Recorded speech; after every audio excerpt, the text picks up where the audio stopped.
जय माता दी। हर हर महादेव।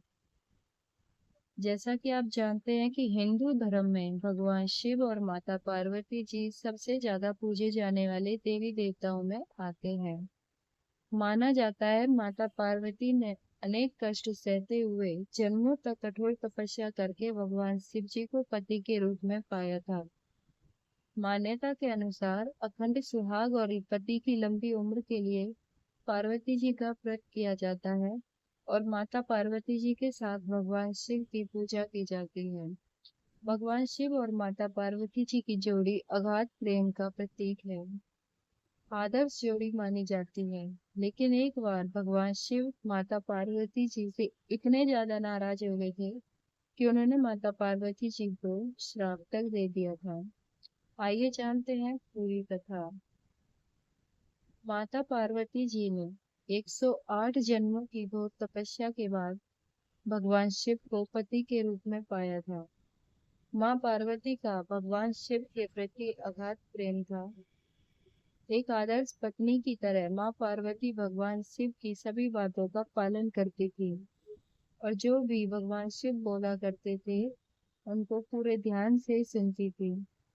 एक बार भगवान शिव माता पार्वती जी को ब्रह्म ज्ञान देने के लिए सृष्टि की कथा सुना रहे थे।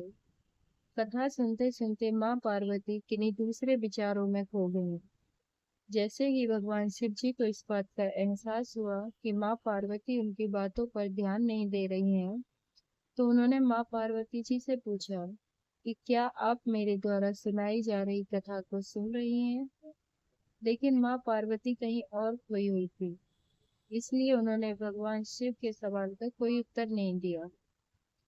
कुछ समय बाद जब माँ पार्वती जी का अपने विचारों से ध्यान भंग हुआ तो वह अपनी दुनिया में वापस लौटी। तब भगवान शिव ने क्रोधित होते हुए माँ पार्वती जी से कहा कि आपने ब्रह्म ज्ञान का अनादर किया है। जब किसी से शिक्षा या ज्ञान लिया जाता है तब ध्यान भंग नहीं होना चाहिए, और अगर ऐसा होता है तो ये दंडनीय है। इसके बाद भगवान शिव ने दंड स्वरूप माँ पार्वती को श्राप दिया था कि आपका जन्म किसी मछुआरे परिवार में होगा। माँ पार्वती को अपनी गलती का एहसास हुआ, पर तब तक देर हो चुकी थी और भगवान शिव उनको श्राप दे चुके थे। अब दुख में डूबी हुई माँ पार्वती मछुआरों के एक गांव में पहुंची। इस गांव के मुखिया की कोई संतान नहीं थी।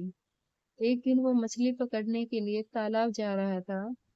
तभी रास्ते में एक पेड़ के नीचे एक कन्या बैठी हुई मिली, जो कि वास्तव में कन्या के रूप में माँ पार्वती थी। वह नन्ही कन्या पूरी तरह से वहां अकेली थी, उसके साथ कोई भी नहीं था। जब मछुआरे ने इस घटना को प्रभु की कृपा समझा और उस नन्ही कन्या को अपने साथ अपने घर ले आया, माँ पार्वती उसी घर में कन्या के रूप में रहने लगी। इसी तरह माँ पार्वती को अपना एक जन्म भगवान शिव के श्राप के कारण मछुआरे के घर में काटना पड़ा। जय माँ पार्वती, जय भगवान शिव जी महाराज।